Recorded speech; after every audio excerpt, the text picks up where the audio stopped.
Olá pessoal, tudo bem? Bom, nessa aula aqui, eu prometi para vocês que a gente ia dar uma olhada na parte de roteamento, né, na parte da criação de rotas.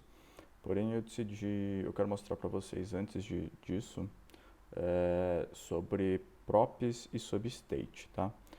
Props a gente já acabou utilizando aqui, né, nos componentes que a gente acabou criando, mas state a gente acabou não dando uma olhada, tá? Então eu vou acabar mostrando então nessa aula aqui props e states para vocês terem uma ideia mais ou menos como as coisas funcionam, tá bom? Para isso, eu vou apagar o código aqui da minha app.js, esses componentes que a gente criou aqui. Eu só vou apagar essa utilização deles, até porque eu estou dando uma estudada também no React aqui, e eu apaguei aqui o código que estava utilizando e apaguei a função, né, que a gente tinha, e apaguei os imports dos componentes que a gente tinha nessa classe. Tá? Eu dei uma estudada aqui, tô dando uma olhada em alguns padrões, né?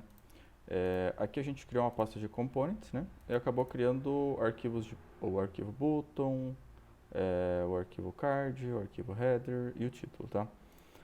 O padrãozinho do React, pelo menos que eu estava dando uma olhada, é seguir sempre o padrão camel case, tá?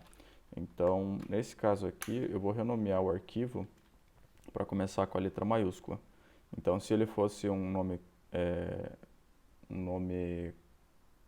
conjugado, digamos assim, né? Ele seria através de camel case. Diferente do React, que a gente faz a separação por traço e a gente coloca ponto e o tipo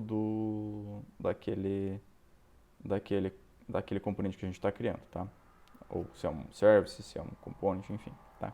Aqui eu só vou refatorar, então, a nomenclatura do arquivo para button, tá? Para button com B maiúsculo. Dentro do componente não altera nada, tá? A mesma coisa eu vou fazer para o CSS do card aqui, eu vou refatorar, e para o JSX aqui do card também, tá? Nesse caso aqui, tem que dar uma olhada aqui, porque a gente tem um import do CSS dentro do card, então aqui a gente precisa só atualizar o nome da variável. Mesma coisa para o header, tá?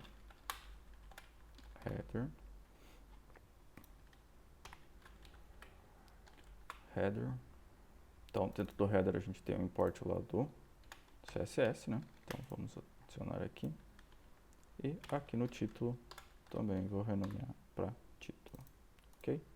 Então, agora tem pelo menos os meus arquivos aqui, eles estão no padrão camel case, tá? Aí, quanto à estrutura do projeto, não existe um padrão, tá? A gente pode seguir a mesma estrutura que a gente estava seguindo lá no Angular, a gente pode seguir um padrão relacionado talvez a rotas.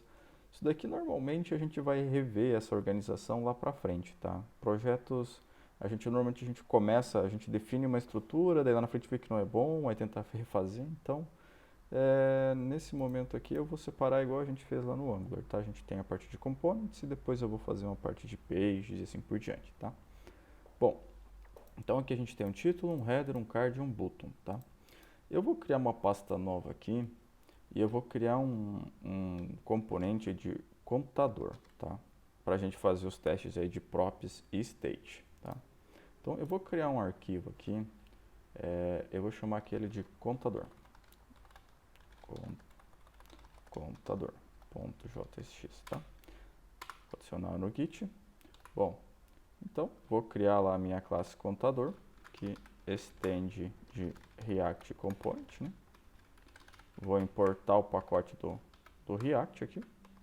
E por default ele tem que retornar o render retornando alguma coisa, certo? Então eu vou retornar aqui só um H1 computador. Só para a gente ver se o componente está funcionando. Vou dar um export nele, default computador, beleza? E lá no meu app.js eu só vou importar, só vou declarar aqui o nosso computador, tá? Então beleza, já estou utilizando ele lá na raiz, né? E o meu servidor de aplicação aqui já está rodando, já dei o npm start, já está rodando a porta 3000, né? Então, aqui no browser a gente tem lá o nosso computador, que no momento só exibe um H1, beleza? Bom, eu não sei se eu falei nos vídeos anteriores, mas essa função render aqui, ela digamos que ela é executada toda vez que eu tenho uma alteração dentro das minhas propriedades, tá? Então, eu vou mostrar isso na prática aqui, como que funciona, tá bom? Então, por exemplo, o que o nosso contador vai ter aqui? Vamos desenhar o nosso contador primeiro aqui com HTML, tá? Então, a gente vai colocar aqui, vai ter vamos colocar aqui uma div, né? Uma div. Essa div vai ter um título, enfim, não precisa ter o título. A gente vai colocar um botão, né? Um botão. Esse botão aqui, a gente vai somar mais um no contador. E a gente vai ter mais um botão aqui, que vai ser -1, né? E aqui no meio a gente vai exibir aqui o nosso número de contador, tá? Então, bem simples. Eu tenho um botão que soma, um botão que diminui e um botão e um título aqui, um H1, que vai exibir o nosso valor do nosso contador, tá? Então, vamos lá na tela. Eu tenho o meu contador aqui, tá? Deixa eu até aumentar um pouco aqui. Beleza, né? Bom, eu vou aproveitar também aqui e vou mostrar um pouco para vocês de como fazer CSS inline aqui, tá?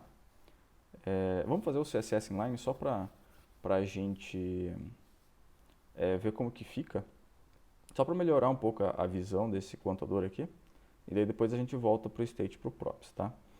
Então, Lucas, nas aulas passadas a gente estava atribuindo aqui um class name, né? E passando aqui uma string e adicionando um arquivo. Essa é uma maneira da gente declarar um CSS, mas a gente também pode fazer o seguinte, a gente pode declarar aqui um style e passar uma variável local aqui para esse atributo aqui. Então, por exemplo, eu vou criar aqui um div style, né? Então, a gente pode definir dentro do JavaScript aqui o nosso CSS, tá? Então, eu vou criar fora da minha classe aqui uma variável de constante chamada divStyle, porque essa divStyle aqui, a minha ideia é colocar o CSS dela, tá? O que muda aqui do CSS padrão que a gente tem para a definição dentro do JavaScript? O padrão do JavaScript, deixa eu ver se tem aqui algum atributo. Aqui não tem. Dentro do CSS, as tags elas são separadas por if, né? Então, por exemplo, eu tenho lá background color, né? Ó, background color, ela é separada por if, né? Como a gente está no JS, a gente vai ter a mesma definição que a gente tem lá para o class name. Então, se eu quiser utilizar aqui, por exemplo, o background color, eu tenho que usar background color como padrão camel case. Porém, nesse caso aqui, começando com a letra minúscula, né? E com C maiúscula, beleza? Bom, vamos definir então aqui, por exemplo, eu vou definir aqui uma borda, tá? Borda. E aí também outra diferença que aqui eu tenho que passar uma string para esse atributo, né? Então, eu vou definir aqui, por exemplo, 5px, que é um solid da cor black, né? Então, ó, automaticamente ele já aplicou o nosso CSS na nossa div. A gente pode olhar aqui no resultado dos elementos aqui, né? Vamos só diminuir um pouquinho. Então, eu já tenho aqui o meu style dos atributos, tá? É como se fosse um style inline, né? Bom, vamos colocar uma borda aqui, vamos definir uma altura de 200px. Aqui tem que ter... Esse padrãozinho aqui a gente tem que... É um objeto, tá? Então, a gente define um objeto para ele, tá? Vou colocar também uma altura. Certo? Tá, já coloquei uma altura. Eu vou colocar um display flex para alinhar o conteúdo interno, né?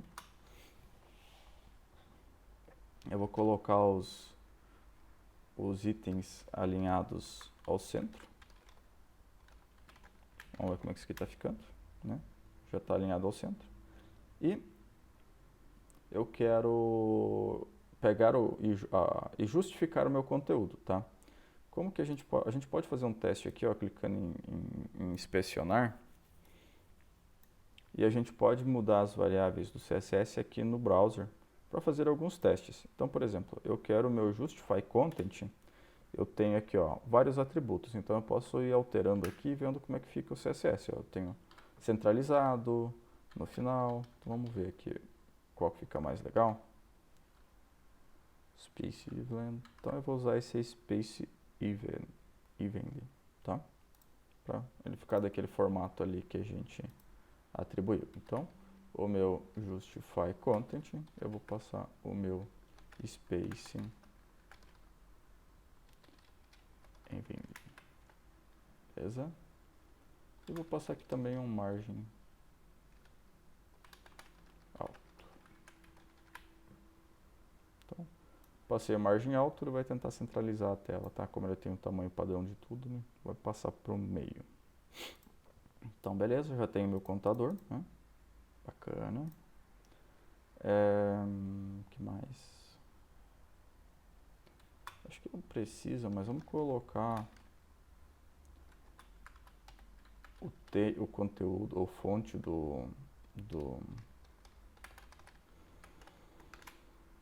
como bold. Acho que não precisava. Mas enfim, é que eu já tô utilizando um H1 ali, né? Então não precisa. Beleza. Então, já tem o nosso contadorzinho. Quando eu clicar em mais um, eu quero atribuir mais um. E quando eu diminuir um, eu quero diminuir um aqui. Beleza? Bom, vamos fazer também um CSS aqui para o botão, ligeiramente, né? Const button style, né?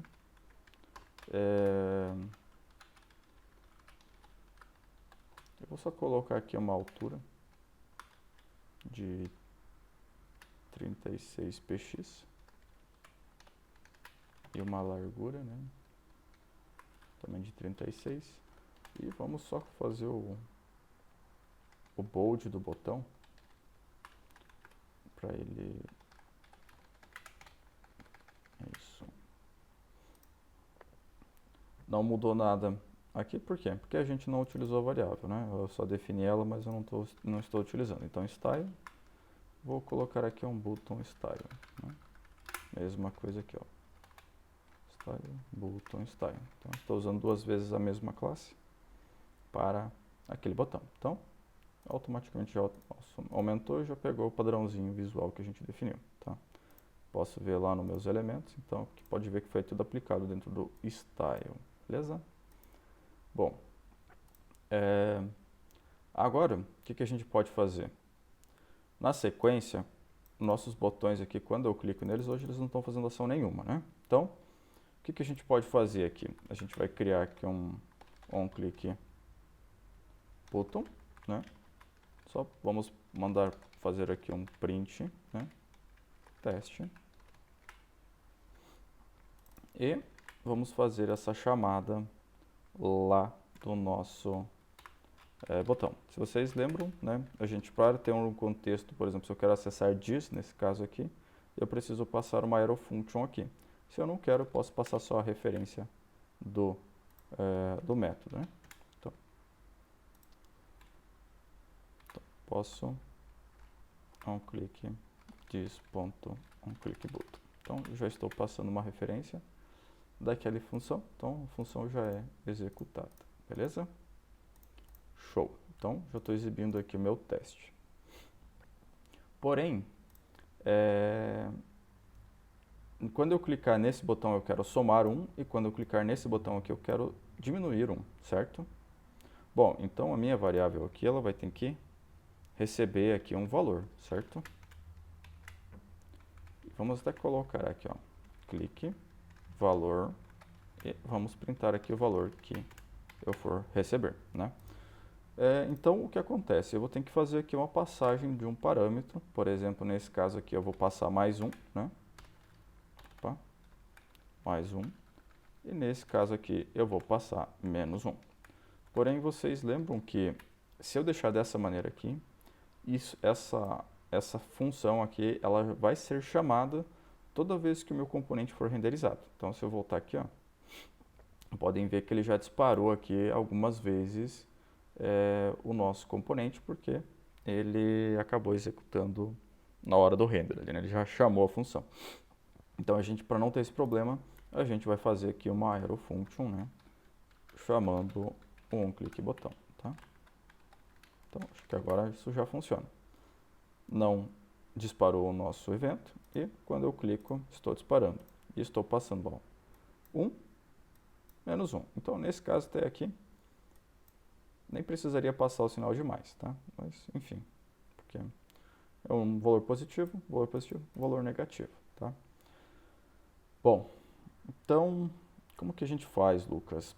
A gente precisa agora ter uma variável de controle para fazer a atualização fazer o controle desse contador, tá? Então, eu vou criar aqui, ó, na minha classe aqui, uma variável chamada contador, né? E vai receber 0, beleza? Então, o meu contador recebe 0. E eu vou colocar aqui no lugar do nosso resultado aqui, eu vou colocar o nosso contador, tá? Então, já apareceu o 0 aqui. Vamos printar dentro do nosso onClick o nosso contador.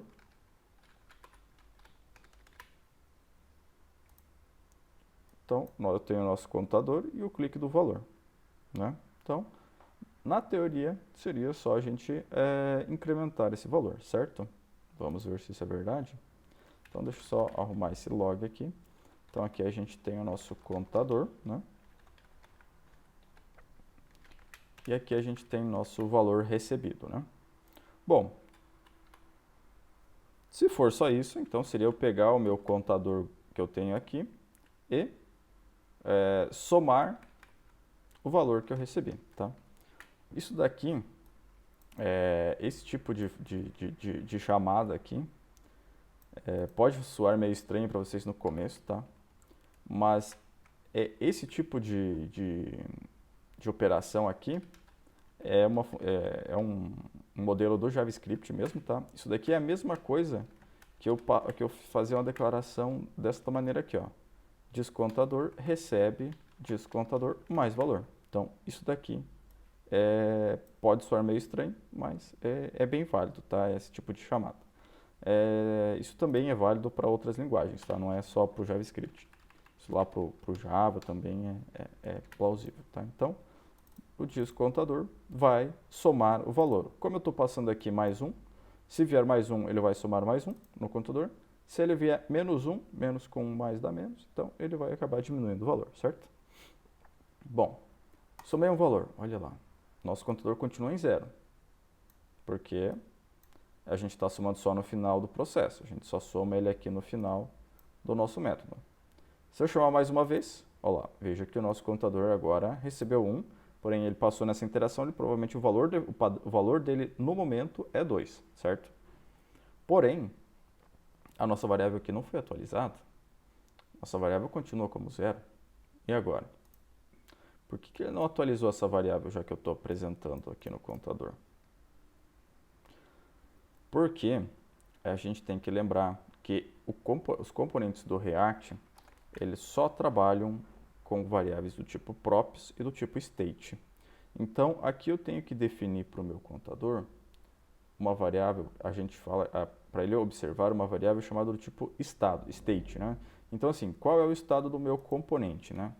Então, eu posso definir aqui, ó,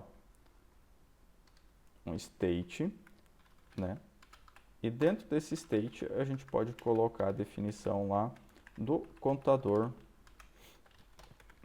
igual a 0, certo? Então, o estado inicial do meu componente tem uma variável chamada contador e essa variável aqui ela recebe 0, certo? Então, lá dentro do nosso componente, eu vou ter que, em vez de acessar direto o contador, eu vou acessar o estado do meu componente, ponto contador, beleza? Bom, e como que eu faço a atualização dessa variável aqui? Posso fazer dessa maneira aqui, ó. dis.state.contador recebe mais valor? Bom, vamos só sprintar aqui também. Posso fazer isso? Vamos ver. Não surtiu efeito também, né? Por quê? Até inclusive aqui apareceu aqui um warning, ó, um erro aqui, ó. O state, ele é não mutável. Então, por exemplo, para a gente atualizar as variáveis dentro do state, a gente precisa usar uma função que vem por default dentro do component, tá? O que acontece? Então, isso daqui não é válido. A gente tem que definir em algum momento, então, por exemplo, desse clique aqui, qual é o novo estado do componente. Então, eu tenho um estado. Qual que é o estado desse componente? O contador é igual a 0. Quando eu cliquei nesse botão aqui, quando eu cliquei em um dos botões e vou somar ou diminuir o valor, eu vou ter um valor novo, certo? Então, vamos colocar aqui, por exemplo, ó, eu vou colocar aqui uma variável, aqui, ó, const novo valor. Qual que é o nosso novo valor?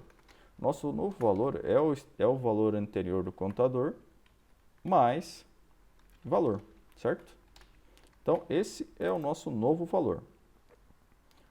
Então, vamos colocar aqui só mais um log aqui, novo valor. Então, a gente tem aqui novo valor, beleza? Vamos ver só. Então, eu preciso falar que o estado do meu componente, ó, eu recebi 1, meu contador default é 0, e o novo valor precisa ser 1. Então, a gente precisa falar para o componente, ó, o seu novo estado agora passa a ter contador igual a 1, tá? Então, a gente faz o seguinte, a gente chama um método chamado setState. Então, a gente vai setar um novo estado. O setState, como a gente aqui declarou um objeto, aqui a gente também precisa passar um objeto, tá? Então, o meu novo estado continua tendo a variável contador, porém agora ela não é mais 0, né? Agora ela recebe o novo valor, tá?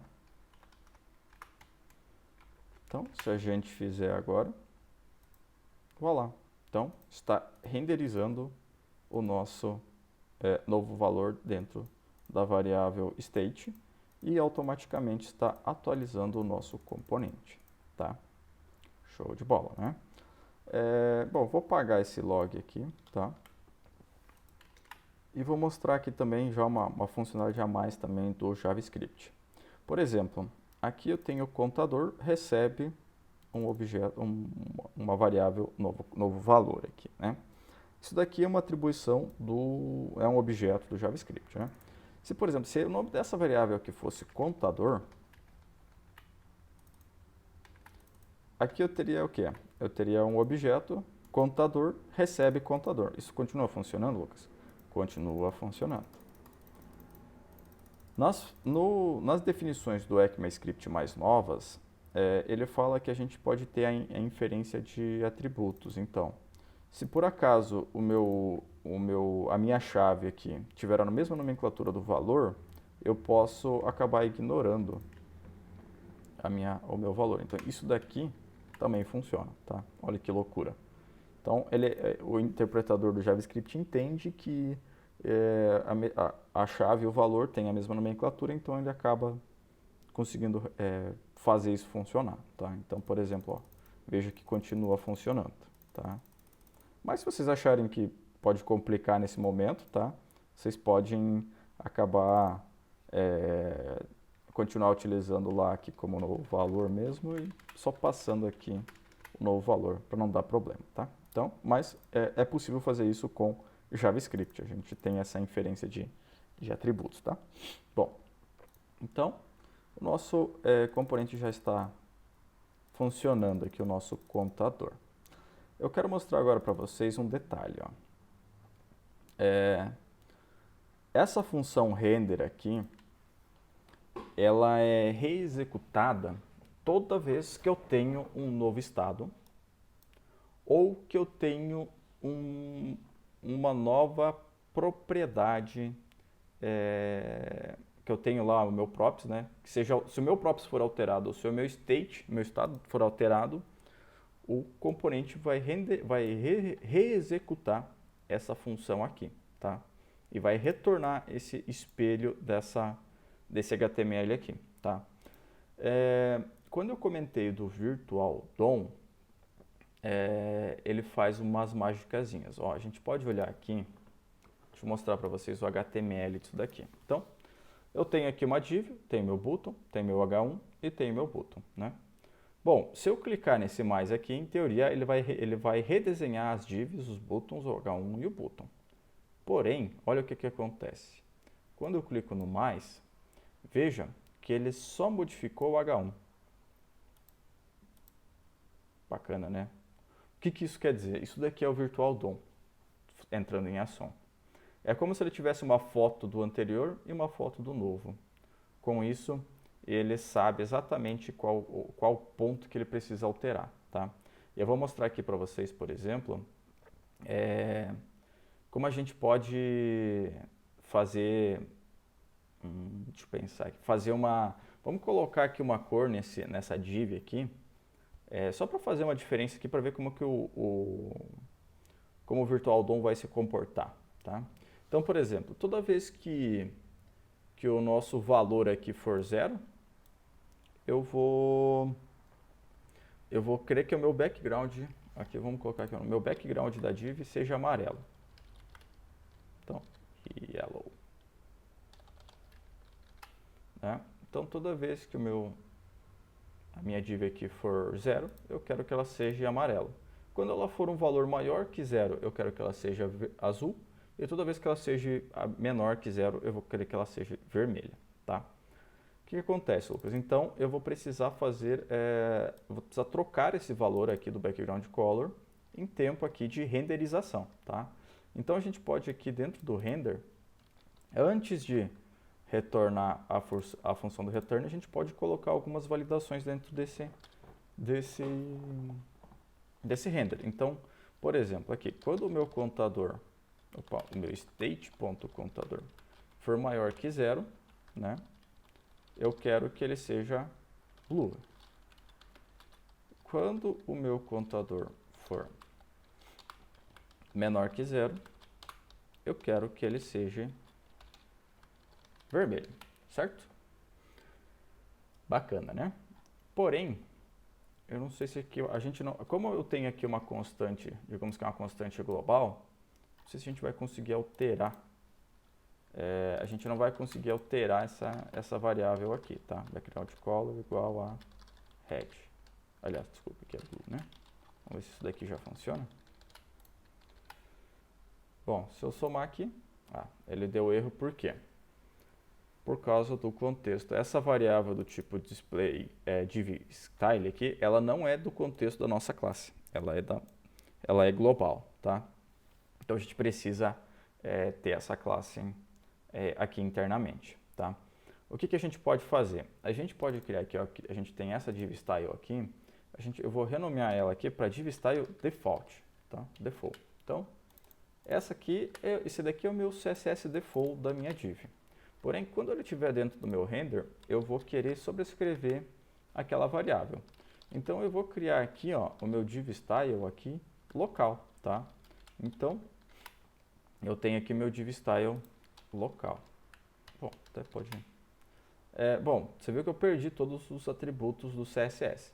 Lucas, como que eu herdo os atributos do CSS? Eu vou ter que passar, por exemplo, aqui a gente tem border lá. Eu vou ter que passar aqui border, aí pegar lá o div style default.border, aí pegar aqui o tamanho e assim por diante.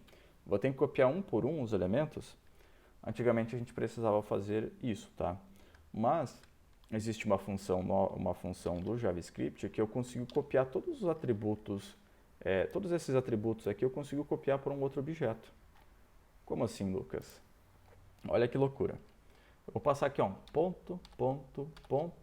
div style default.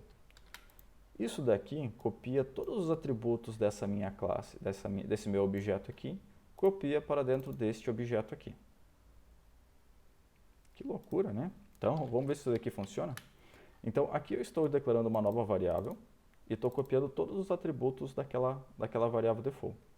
E, nesse momento aqui, eu já estou definindo como azul se ela for maior que 0. Vamos ver se isso funciona. Ó, herdar os atributos já funcionou. Já tenho o meu componente do mesmo padrão que estava anteriormente. Cliquei no mais, olha lá, ele já apareceu como azul. Diminuir, pelo menos o amarelo está funcionando. O vermelho ainda não está funcionando, por quê? Porque eu ainda simplesmente não atribuí aqui ele para vermelho, né? Então vamos só atribuir aqui para red. Vamos ver se isso daqui já funciona. Olha lá. E já temos então o nosso componente sendo renderizado e sendo com as tratativas de cores, tá? Então a gente pode ver aqui, ó, que o Virtual DOM, ó, ele só altera aquilo que foi, digamos que modificado entre essas duas imagens. Então vejam que ele só está alterando o meu style, por causa do background color, né, que a gente altera, e o meu H1. Então, tá? Bom, eu acho que essa vídeo aqui está ficando um pouco extensa. Agora eu vou fazer uma segunda aula, só mostrando um pouco sobre o nosso props, tá? Que daí eu vou só alterar essa variável h1 aqui, para em vez da gente daí trabalhar com state, trabalhar dentro dessa variável de contador aqui, esse display, digamos assim, trabalhar com props aqui, da mesma maneira que a gente trabalhou nas outras aulas ali, beleza? Até mais, pessoal.